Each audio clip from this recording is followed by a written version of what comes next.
Good morning, 7th class. Today, yesterday we have started a new chapter of our science, soil. इस chapter को हमने start किया था and we were discussing about component of soil. Soil के components के बारे में हम डिस्कस कर रहे थे. तो हमने क्ले के बारे में डिस्कस किया था. इन पार्टिकल्स के बीच में कम स्पेस होता है तो ये वाटर को होल्ड नहीं कर पाते. सिल्ट इन पार्टिकल का साइज थोड़ा सा बड़ा होता है, क्ले के पार्टिकल से थोड़ा सा साइज बड़ा होता है. सैंड के पार्टिकल्स का साइज बहुत बड़ा होता है और उनके बीच में स्पेस होता है तो उनमें से एयर आसानी से पास कर जाती है. आफ्टर दैट ग्रेवल में क्या होते हैं? वेरी लार्ज रॉक पार्टिकल्स, बहुत बड़े बड़े रॉक के पार्टिकल्स होते हैं. तो यहाँ तक हमने कल डिस्कस किया था. So today we are discussing about other component of soil are as follows. कुछ और कंपोनेंट भी होते हैं सोइल में, जैसे कि humus. The organic matter like dead and decaying remains of plant and animals present in the soil is called humus. क्या होता है humus? The organic matter like dead and decaying remains of plant and animals present in the soil is called humus. Plant जो कि plant और animals जो dead हो जाते हैं वो अब जाके सोइल में मिल जाते हैं. उनके जो डेड और डिकेइंग चीज़ें होती हैं वो जाके सोइल में मिल जाती है, जिसे हम ह्यूमस कहते हैं. The humus is important because it makes the soil fertile. Humus soil के लिए बहुत ज़रूरी है क्योंकि ये soil को fertile बनाता है, as it contains all the nutrients required by the plant for their proper growth. क्योंकि इस humus में हर तरह के nutrients होते हैं जो कि plant के growth के लिए बहुत ज़रूरी होते हैं. It is also improve the water holding capacity of the soil. Humus क्या करता है? soil की water को hold करने की capacity को भी बढ़ाता है. Humus also provide food to the earthworm, beetles, millipedes. मतलब जो सोइल के अंदर जो लिविंग ऑर्गेनिज्म रहते हैं उनको ये फूड प्रोवाइड करवाता है humus. After that next one is living organism. Many bacteria, insect and worms live in the soil. बहुत से बैक्टीरिया, इंसेक्ट और वॉर्म्स भी सोइल के अंदर रहते हैं. So these are also some important organism. After that, water is also present in the space between soil particles. soil के particles के बीच में जो space होता है वहाँ पे water present होता है. plant do not grow without water. plant बिना water के grow नहीं कर पाएंगे. the presence of water can be shown after that air. the gaps between the soil particles are fitted with air. soil के particle के बीच में जो space होता है उसे air से fill किया जाता है.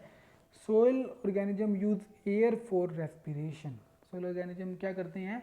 एयर का यूज करते हैं रेस्पिरेशन प्रोसेस को करने के लिए. तो सोयल में कैसे वाटर प्रेजेंट होता है ये कैसे हम फाइंड आउट करेंगे?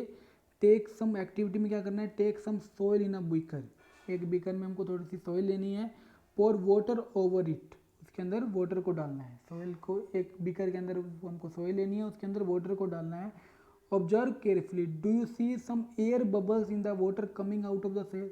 जब हम सोइल के अंदर वाटर को डालेंगे तो उसमें से कुछ बबल्स हमको आते हुए दिखाई देंगे. वो बबल्स शो करता है कि एयर के वाटर के अंदर जो सोइल है उसके अंदर एयर प्रेजेंट है. वाटर में जो सोइल है उसके अंदर एयर प्रेजेंट है. तो we can now define soil on the basis of the components.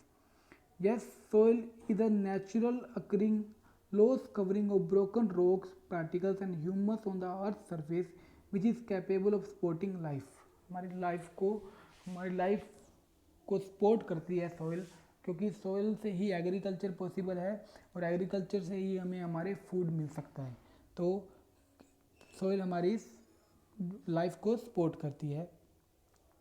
Earthworms are called friends of farmer. जो सॉइल के अंदर अर्थवॉर्म प्रेजेंट होते हैं उनको सोइल का फ्रेंड कहा जाता है. फार्मर्स का फ्रेंड कहा जाता है. क्यों कहा जाता है? Because they help in improving the fertility of the soil. क्योंकि अर्थवॉर्म सोइल की फर्टिलिटी को बनाने में हेल्प करते हैं. व्हेन एन अर्थवॉर्म मूव्स, जब एक अर्थवॉर्म चलता है, it turns the soil over and mix the soil layer. जब एक अर्थवॉर्म चलता है तो वो सोइल की लेयर्स को आपस में मिक्स कर देता है. This allow air into the soil. Earthworm also drag the leaves living down and their burrows which can rooting add humus to the soil.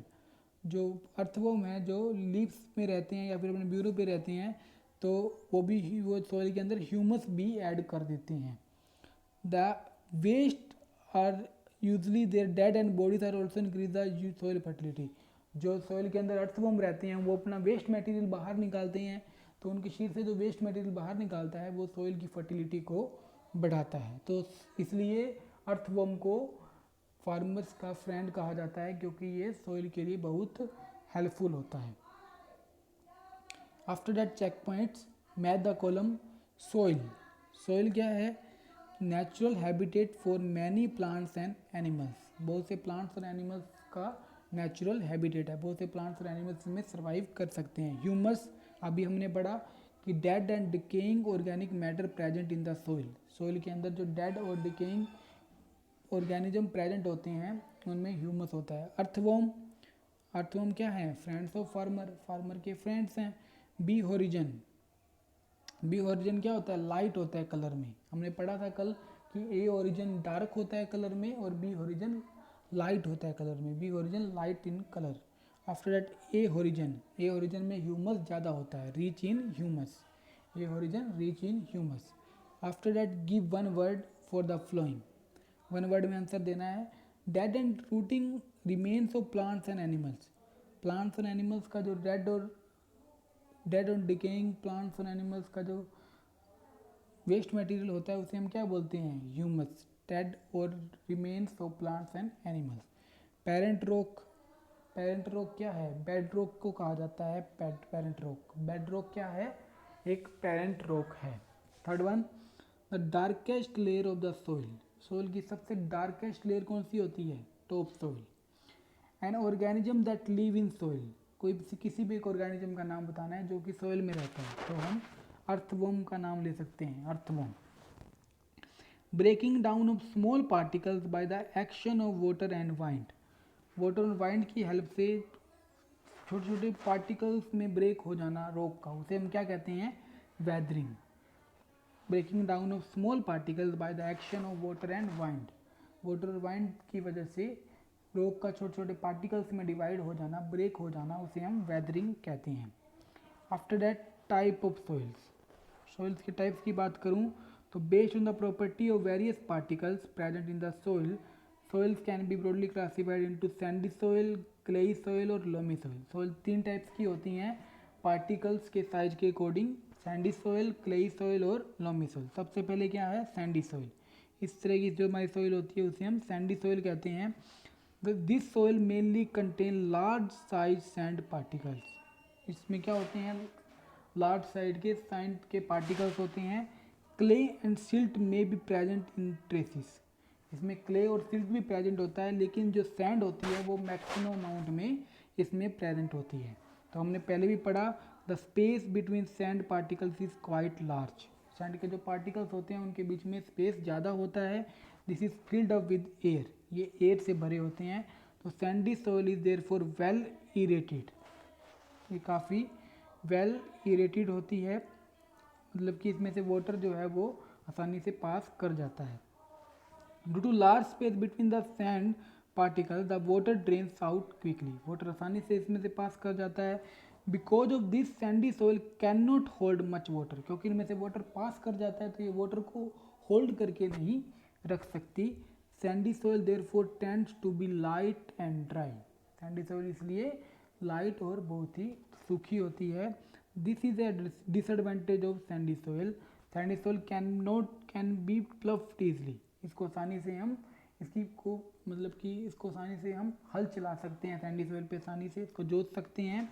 Sandy soil can not hold nutrients. Sandy soil में nutrients present नहीं होते, तो ये disadvantage भी हो सकती हैं sandy soil की। After that clayey soil. Clayey soil में क्या होगा? क्ले के पार्टिकल्स ज़्यादा प्रेजेंट होंगे। This soil mainly contain small size clay particles, sand and silt are present in traces. इसमें क्या होगा? क्ले के पार्टिकल्स ज़्यादा होंगे। The characteristics of clay soils are, since the particle size is quite small, the particles are compactly arrange. मतलब कि particles के बीच में स्पेस कम होता है तो वो एक दूसरे के साथ बहुत टाइटली पैक होते हैं। Because of this very little air can be trapped in clay soil. तो इसमें से बहुत कम एयर इसमें से पास कर सकती है, क्योंकि इनमें स्पेस कम होता है। लेकिन सैंडी सॉइल में तो एयर आसानी से पास कर सकते हैं क्योंकि उसमें ज़्यादा होता है। This is the disadvantage of clayey soil. Clayey soil can hold much water. Clayey soil में वाटर ज़्यादा होल्ड कर सकती है क्योंकि इसमें स्पेस कम होता है, तो वाटर आसानी से ये होल्ड कर सकती है। तो water drains out very slowly through out clayey soil. इसमें से वाटर आसानी से पास नहीं करता। This can however lead to water logging which can damage the crops. तो इसके अंदर काफ़ी वाटर इकट्ठा हो जाता है जिसकी वजह से हमारी क्रॉप्स भी डैमेज हो सकती हैं। अगर ज़्यादा वाटर इकट्ठा हो जाएगा सॉइल के अंदर तो वो डैमेज हो सकती है। Clayey soil tends to be heavy and holds more water than sandy soil. Clayey soil जो होती है उसमें सैंडी सॉइल की कंपैरिजन में ज़्यादा वाटर होता है। Clayey soil is difficult to plough. इसको प्लफ करना बहुत मुश्किल होता है। Clayey soils can hold nutrients. इसमें न्यूट्रिएंट्स प्रेजेंट होते हैं लेकिन सैंडी सॉइल में न्यूट्रिएंट्स प्रेजेंट नहीं होते।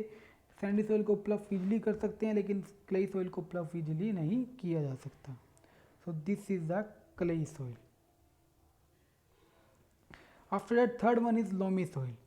Loamy soil contains clay, sand and silt in right proportion. Loamy soil में क्ले, सिल्ट और सैंड और सिल्ट तीनों राइट प्रोपोर्शन में होती हैं। Humus is also present in the loamy soil. Loamy soil में ह्यूमस भी प्रेजेंट होता है। तो loamy soil is most fertile soil. Agriculture के लिए मोस्टली लोमी सॉइल का यूज़ किया जाता है क्योंकि इसमें तो ना तो ज़्यादा टाइटली पैक्ड होते हैं, ना ही बहुत ज़्यादा दूर दूर पार्टिकल्स होते हैं। तो ये वाटर को होल्ड भी कर सकता है, वाटर इसमें से पास भी कर सकता है, एयर को ट्रैप भी कर सकता है। तो ये इसमें हर तरह की प्रॉपर्टीज़ पाई जाती है, इसलिए इसको एग्रीकल्चर के लिए यूज़ किया जाता है। तो difference between sandy, clayey and loamy soil क्या है? प्रॉपर्टी की बात करें तो मेन कॉन्स्टिट्यूएंट प्रॉपर्टी की बात करें तो इसमें लार्ज सेल सैंड पार्टिकल्स होते हैं, इसमें क्ले पार्टिकल्स होते हैं। इनमें क्ले, सैंड और सिल्ट हर पार्टिकल राइट प्रोपोर्शन में होता है। After that space between particles. Particle के बीच में स्पेस की बात करें तो सैंडी सॉइल में ज़्यादा होता है और क्लेई सॉइल में बहुत कम होता है, लेकिन लोमी सॉइल में सफिशिएंट होता है, उचित होता है, ना ज़्यादा कम होता है ना ही ज़्यादा होता है। प्रेजेंस ऑफ एयर, तो वेल एरेटेड में जो एयर है वो आसानी से पास कर जाती है। नॉट वेल एरेटेड, इनमें से एयर पास नहीं करती क्योंकि पार्टिकल के बीच में स्पेस बहुत कम होता है। इस एक आसानी से एयर इसमें से पास कर सकती है, सफिशिएंट एयर पास कर सकती है। Water holding capacity can not hold much water. ज़्यादा वाटर को होल्ड नहीं कर सकता क्योंकि पार्टिकल के बीच में स्पेस कम होता है। ये वाटर को होल्ड कर सकता है। उसके बाद इसकी right water holding capacity, water को ये राइट अमाउंट में होल्ड कर सकता है। न्यूट्रिएंट्स, इसमें ज़्यादा न्यूट्रिएंट्स नहीं होते, इसमें न्यूट्रिएंट्स होती हैं, इसमें भी न्यूट्रिएंट्स होती हैं।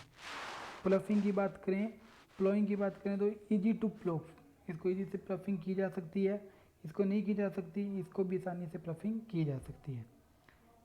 लोमी सॉइल की कैरेक्टरिस्टिक्स क्या हैं? It has a right water holding capacity, water को आसानी से होल्ड कर देता है, तो राइट वाटर होल्डिंग कैपेसिटी है लोमी सॉइल की। It can hold sufficient air for the growth because of the presence of air space between the particles. Particles के बीच में एयर स्पेस होता है और आसानी से एयर इसमें से पास हो जाती है।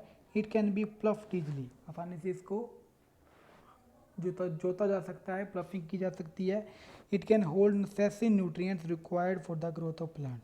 इसमें जो भी न्यूट्रिएंट्स रिक्वायरमेंट होते हैं वो इसमें प्रेजेंट होते हैं। So up to here you will read today. Okay students.